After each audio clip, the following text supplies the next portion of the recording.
Hello beautiful people, welcome back to our channel Rasool and Ashok vlogs. అందరు ఎలా ఉన్నారండి? అంటే ఏ విధంగా ప్రిపేర్ అవుతున్నారు? ఈరోజు ఎర్లీ మార్నింగ్ అసలు నిద్ర లేవాలనిపించలేదు అనమాట. ఎందుకంటే క్లైమేట్ అనేది చాలా కూల్గా ఉంది. కానీ అసలు టైం చూసినాక నేను షాక్ అయ్యాను.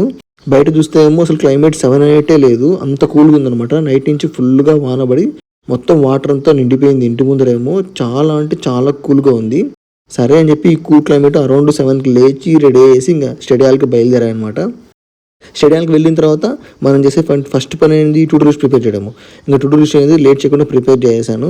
History, science and technology, polity, economy. History class వినాలా, సైన్స్ అండ్ టెక్నాలజీ రివిజన్ చేయాలా, పాలిటీ లోక్సభ రాజ్యసభ డిఫరెన్సెస్ చదవాలా, తర్వాత ఎకానమీ బడ్జెట్ క్లాస్ వినాలని పెట్టుకున్నాను. చాలామంది కామెంట్ సెక్షన్లో కామెంట్ చేశారండి, ఇలా 4 సబ్జెక్ట్స్ రోజు టార్గెట్స్ కంప్లీట్ చేయడం చాలా కష్టం అవుతుంది బ్రో, సో సిలబస్ కూడా ఎక్కువ కంప్లీట్ అనేది అనిపించదు నీకు. సో నా సజెషన్ ఏమంటే కన్నా రోజుకు ఒక సబ్జెక్ట్ కానీ 2 సబ్జెక్టులు కానీ పెట్టుకొని కంటిన్యూస్గా చదవండి. ఎక్కువగా మీకు సిలబస్ అయిపోయినట్టు మీకు అనిపిస్తుంది అని చెప్పేసి. సో ఆ పాయింట్ నోట్ చేసుకున్నానండి. సో కంప్లీట్గా నెక్స్ట్ టైం రిపీట్ చేయను. ఇంకా వీడియోలోకి వెళ్ళిపోయే ముందు మన ఛానల్ ఎవరైనా సరే ఫస్ట్ టైం విజిట్ చేసింటే కదా వీడియో నచ్చితే ఒక లైక్ చేయడం కూడా మర్చిపోద్దండి. మరిన్ని ఇలాంటి స్టడీ వ్లాగ్స్ కోసం సబ్స్క్రైబ్ చేయడం కూడా మర్చిపోద్దండి. అలాగే వీడియో లాస్ట్లో వీడియో అంతా చూసిన తర్వాత మీ అభిప్రాయాన్ని కామెంట్ సెక్షన్లో కామెంట్ చేయండి. అలాగే మీకు ఏమైనా డౌట్స్ ఉంటే కామెంట్ ద్వారా కానీ మెయిల్ ద్వారా కాంటాక్ట్ అవ్వడానికి ట్రై చేయండి.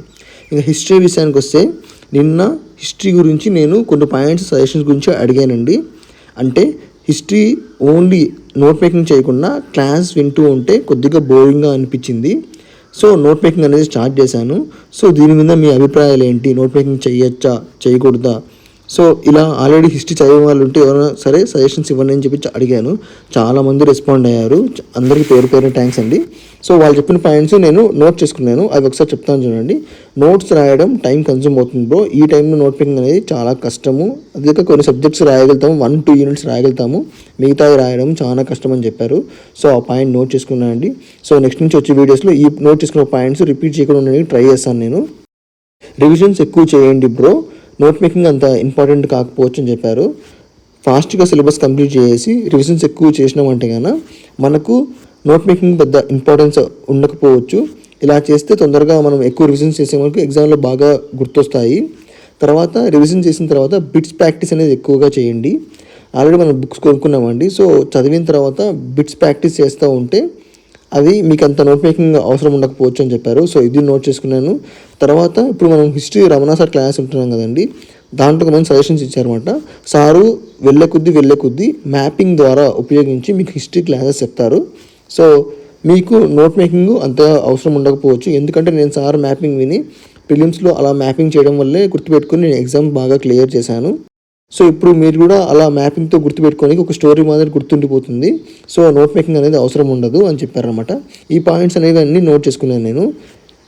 నెక్స్ట్ టైం నుంచి నెక్స్ట్ కమింగ్ వీడియోస్ నుంచి నోట్ మేకింగ్ ఆపేసి నేను కూడా స్ట్రిక్ట్గా క్లాస్ వినేసి రివిజన్ చేయడానికి ట్రై చేశాను. థ్యాంక్స్ అండి అందరి సజెషన్స్ ఇచ్చిన వాళ్ళకి. Thanks for the suggestions. అలా హిస్టరీ కంప్లీట్ చేసుకున్న తర్వాత 9:30కి బ్రేక్ తీసుకున్నాను. 9:30కి బ్రేక్ తీసుకొని తిరిగి అరౌండ్ 10:57కి మళ్ళీ వచ్చి స్టార్ట్ చేశాను అనమాట. సెకండ్ స్టార్ట్ వంటి ఈరోజు సైన్స్ అండ్ టెక్నాలజీలో స్పేస్ టెక్నాలజీ. ఆ స్పేస్ టెక్నాలజీ కూడా ఆదిత్య L1 టాపిక్ చదువుతున్నాను. ఇక్కడే మీకు నేను రివిజన్తో పాటు అప్డేట్ ఎలా చేస్తానో కూడా మీకు చూపిస్తాను అనమాట. చాలామంది యూట్యూబ్లో కామెంట్స్లో అడుగుతున్నారు కదండి update linking, current affairs linking ఎలా చేసుకోవాలని చెప్పేసి. ఈరోజు టైం వచ్చింది, దానికి నాకు అప్డేట్ ఒకటి దొరికింది, నాకు గుర్తొచ్చింది కాబట్టి నేను ఈరోజు వీడియోలో చెప్పడానికి ట్రై చేస్తాను అనమాట. ఒక న్యూస్ పేపర్ అనేది కంపల్సరీ ఫాలో కావాలంటే మీకు అంటే రోజు దాని నుంచి రాయాల్సిన అవసరం లేదు. ఒక న్యూస్ పేపర్ అనేది జస్ట్ ఒక హ్యాబిట్గా చదవండి. సో అదొక బెనిఫిట్ అవుతుంది. నేను రోజు న్యూస్ పేపర్ చదువుతాను. అందువల్ల నేను ఈరోజు చదివేటప్పుడు ఆదిత్య L1 మీద నాకు ఎక్కడో మైండ్లో తట్టిందనమాట. ఎక్కడో మనం అప్డేట్ చదివాం కానీ పేపర్ చదవాల్సిన అవసరం లేదండి. మీరు యూట్యూబ్ రోజు స్క్రోల్ చేస్తున్నా కూడా డైలీ అంటే మనకు అది కరెంట్ ఇష్యూస్లో ఆ రోజు కనపడి ఉంటుంది. అది మన లాంగ్ టర్మ్ మెమరీలో స్టోర్ అయి ఉంటుంది అనమాట. సో అది ఈరోజు మీకు నేను చూపిస్తాను చూడండి. ఇది ఎగ్జాంపుల్స్ ప్రూఫ్తో చూపిస్తాను. ఇది Indian Express journalism of courage అనే పేపర్ అనమాట, ఆర్టికల్. ఆ ఆర్టికల్లో ఏమిచ్చారు, ISRO Aditya L1 completes first halo orbit around sun earth L1 point అని ఇచ్చారు. సో అలా కింది స్క్రోల్ చేస్తే ఇది ఎప్పుడు వచ్చింది అప్డేట్, July 2 వచ్చింది. కానీ మనం వీడియో ఎప్పుడు చేస్తున్నాము, August 7 వీడియో అనమాట ఇది. ఎందుకంటే నేను అప్పుడు ఒకసారి నాకు ఎందుకో చదివి అంటే న్యూస్లో మనం చూసినప్పుడు ఆర్టికల్ తగిలిందనమాట. సో ఇప్పుడు నేను ఆదిత్య L1 టాపిక్ చదివేటప్పుడు నాకు మైండ్లో రన్ అయింది. అది Aditya L1 mission which is Indian solar ఆర్బిటరీ at Lagrangian point L1 was launched on September 2, 2023. ఆ పాయింట్ గుర్తుపెట్టుకోండి. targeted halo orbit on January 6, 2024. According to ISRO, Aditya L1 spacecraft in the halo orbit take 170 days to complete a revolution around the L1 point. So ఇప్పుడు ఇది చదివాం కదా, ఇప్పుడు నేను చదువుతున్న నోట్స్లో ముందు రాసిపెట్టుకున్నాను చూడండి, ఇది Aditya L1 updates and payloads అనేసి టైం టు టైం రాసుకుంటూ ఉంటాను. అలాగే లాంచ్ 2023 సెప్టెంబర్ 2కి లాంచ్ చేశారు. రీచ్ ఏప్రిల్ 2024 జనవరి 6 రీచ్ అయింది. Aditya L1 takes around 126 days or 4 months to reach Lagrangian point L1 or halo orbit. ఆ పైన ముందు పాయింట్ రాసాం కదా, ఇప్పుడు నెక్స్ట్ అది 1 రెవల్యూషన్ కంప్లీట్ చేసిన పాయింట్ని ఇక్కడ నోట్ చేసుకోవాలన్నమాట. ఈ పాయింట్ నోట్ చేసుకునే ముందు ఇది అథెంటికా కాదా మనం తెలుసుకోవాలి. అది ఎలా తెలుసుకుంటామంటున్నా, ఇది July 2, 2024 ఇస్రో వెబ్సైట్ అనమాట. ఇది సేమ్ అదే మ్యాటర్ని 178 days మ్యాటర్ని ఈ ఇస్రో వెబ్సైట్, అఫీషియల్ వెబ్సైట్, ఇది Indian space research organisation, department of space, ఈ అఫీషియల్ వెబ్సైట్లోకి వెళ్ళి చెక్ చేశాను అనమాట నేను.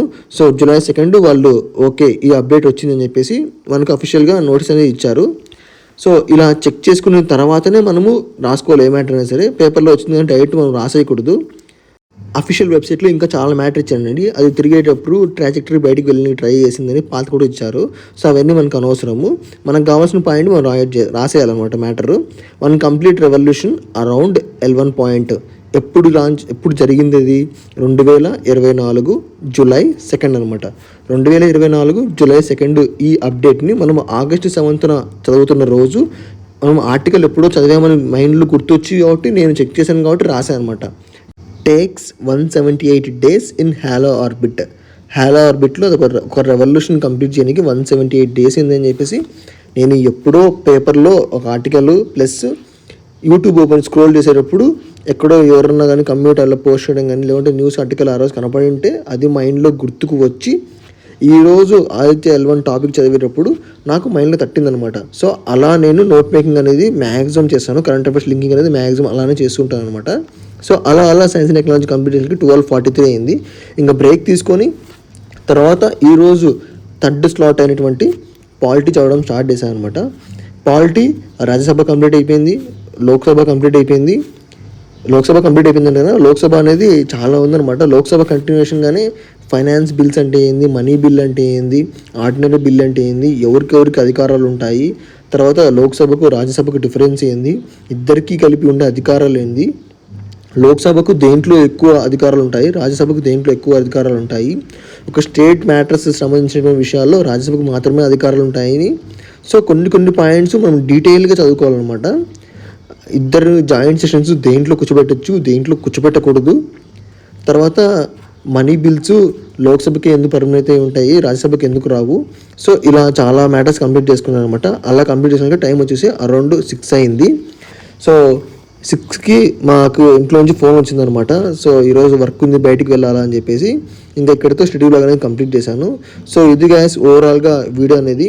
వీడియోలో లింకేజ్ గురించి చాలా బాగా ఎక్స్ప్లెయిన్ చేశాను అనుకుంటున్నాను. మీ అభిప్రాయాన్ని కామెంట్ సెక్షన్ ద్వారా కామెంట్ చేయండి. వీడియో నచ్చితే ఒక లైక్ చేయడం మర్చిపోద్దండి. గుడ్ నైట్, జై హింద్, బాయ్.